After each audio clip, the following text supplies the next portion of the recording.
السلام علیکم ورحمۃ اللہ وبرکاتہ۔ بسم اللہ الرحمن الرحیم۔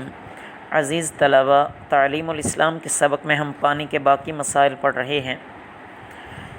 آخری مسئلہ رہتا تھا کہ اگر حوض کا کھلا ہوا منہ شرعی مقدار سے کم ہے لیکن نیچے کا حصہ اس کا بہت بڑا ہے تو وہ بڑے حوض اور جاری پانی کے حکم میں ہے یا نہیں؟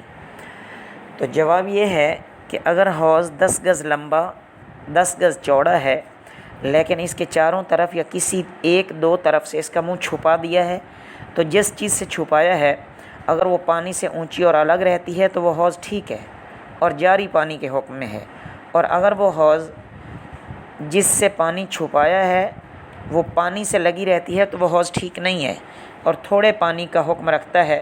خلاصہ یہ ہے کہ پانی کا اتنا حصہ معتبر ہے جتنا اوپر سے کھلا ہوا ہے، یعنی کسی چیز سے لگا ہوا نہ ہو۔ اس کی مقدار شرعی مقدار کے برابر ہونی چاہیے۔ اگر کھلا ہوا حصہ کم ہے تو نیچے سے چاہے جتنا زیادہ ہو اس کا کوئی اعتبار نہیں ہے۔ کنویں کے باقی مسائل۔ سوال: اگر کنویں میں کبوتر یا چڑیا کی بیٹ گر جائے تو اس کا کیا حکم ہے؟ جواب: کبوتر یا چڑیا کی بیٹ اور اسی طرح اونٹ، بکری، بھیڑ کی 2-4 مینگنیوں سے کنواں ناپاک نہیں ہوتا۔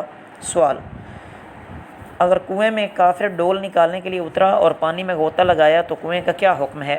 جواب: اگر اس کافر کو کنویں میں اترنے سے پہلے نہلا دیا جائے اور پاک کپڑا سطر پر باندھ کر کنویں میں اترے تو کنواں پاک ہے، اور اترنے سے پہلے نہیں نہایا اور اپنے مستعمل کپڑے کے ساتھ کنویں میں اتر گیا تو کنویں کا سارا پانی نکالا جائے، کیونکہ کافروں کا بدن اور کپڑا اکثر ناپاک رہتا ہے۔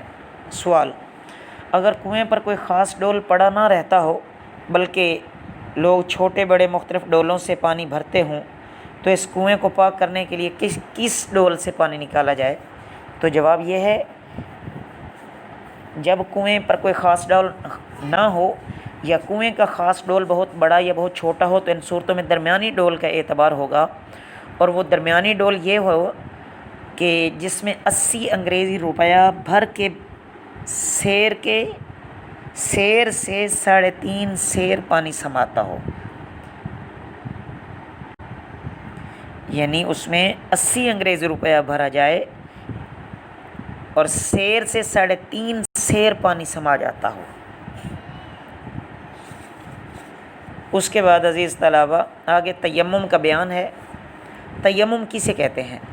پاک مٹی یا کسی ایسی چیز سے جو مٹی کے حکم میں ہو بدن کو نجاست حکمیہ سے پاک کرنے کو تیمم کہتے ہیں۔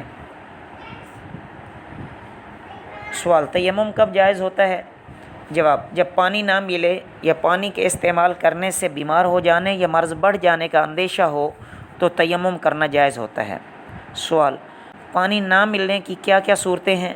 جواب: جب پانی 1 میل دور ہو یا کسی دشمن کے خوف سے پانی نہ لے سکتا ہو، مثلا گھر سے باہر کنواں موجود ہے مگر ڈر ہے کہ گھر سے نکلا تو دشمن یا چور مار ڈالے گا، یا کنویں کے پاس بڑا بھاری سانپ پھر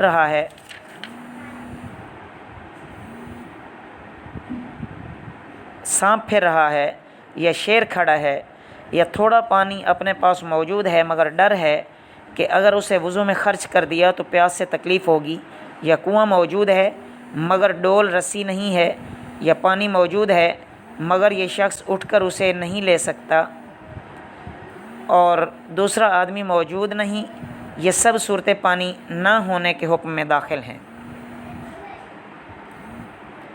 سوال: بیمار ہو جانے کا خوف کب معتبر ہوتا ہے؟ جواب: جب کہ اپنے تجربے سے گمان غالب ہو جائے یا کسی بڑے قابل حکیم کے کہنے سے معلوم ہو کہ پانی کے استعمال کرنے سے بیمار ہو جائے گا تو تیمم درست ہے۔ سوال: پانی کے 1 میل دور ہونے سے کیا مراد ہے؟ ذرا کھول کر بیان کریں۔ جواب: جب انسان کسی ایسی جگہ پر ہو جہاں پانی موجود نہیں ہے لیکن اسے کسی کے بتانے سے یا اپنی اٹکل سے یا اس بات کا غالب گمان ہو جائے کہ پانی 1 میل کے اندر ہے تو پانی لانا اور وضو کرنا ضروری ہے، مگر جب کوئی بتانے والا بھی نہ ہو اور کسی طریقے سے بھی پانی کا پتہ نہ چلے یا پانی کا پتہ تو چلے لیکن وہ 1 میل یا اس سے زیادہ دور ہو تو پھر پانی لانا ضروری نہیں ہے، تیمم کر لینا جائز ہے۔ سوال، تیمم میں فرض کتنے ہیں؟ جواب، 3 فرض ہیں۔ اول نیت کرنا، دوسرا دونوں ہاتھ مٹی پر مار کر منہ پر پھیرنا، تیسرا دونوں ہاتھ مٹی پر مار کر دونوں ہاتھوں کو کوہنیوں سمیت ملنا۔ سوال، تیمم کا پورا طریقہ بتاؤ۔ جواب، اول نیت کرو کہ میں ناپاکی دور کرنے اور نماز پڑھنے کے لیے تیمم کرتا ہوں، پھر دونوں ہاتھ مٹی کے بڑے ڈھیلے پر مار کر انہیں جھاڑ دو، زیادہ مٹی لگ جائے تو منہ سے پھونک دو اور دونوں ہاتھوں کو منہ پر اس طرح پھیرو کہ کوئی باقی جگہ نہ رہے۔ ایک بال برابر جگہ چھوٹ جائے گی تو تیمم جائز نہ ہوگا۔ پھر دوسری مرتبہ دونوں ہاتھ مٹی پر مارو اور انہیں جھاڑ کر پہلے بائیں ہاتھ کی چاروں انگلیاں سیدھے ہاتھ کی انگلیوں کے سروں کے نیچے رکھ کر کھینچتے ہوئے کوہنی تک لے جاؤ۔ اس طرح لے جانے میں سیدھے ہاتھ کے نیچے کی جانب ہاتھ پھر جائے گا، پھر بائیں ہاتھ کے ہتھیلی سیدھے ہاتھ کے نیچے کی جانب ہاتھ پھر جائے گا، پھر بائیں ہاتھ کی ہتھیلی سیدھے ہاتھ کے اوپر کی طرف کوہنی سے انگلیوں تک کھینچتے ہوئے لاؤ اور بائیں ہاتھ کے انگوٹھے کے اندر کی جانب کو سیدھے ہاتھ کے انگوٹھے کی پشت پر پھیرو، پھر اسی طرح سیدھے ہاتھ کو بائیں ہاتھ پر پھیرو، پھر انگلیوں کا خلال کرو۔ اگر انگوٹھی پہنے ہوئے ہو تو اسے اتارنا یا ہلانا ضروری ہے اور داڑھی کا خلال کرنا بھی سنت ہے۔ بقیہ انشاءاللہ کل کے سبق میں اس سے آگے پڑھیں گے۔ وما علینا الا البلاغ المبین۔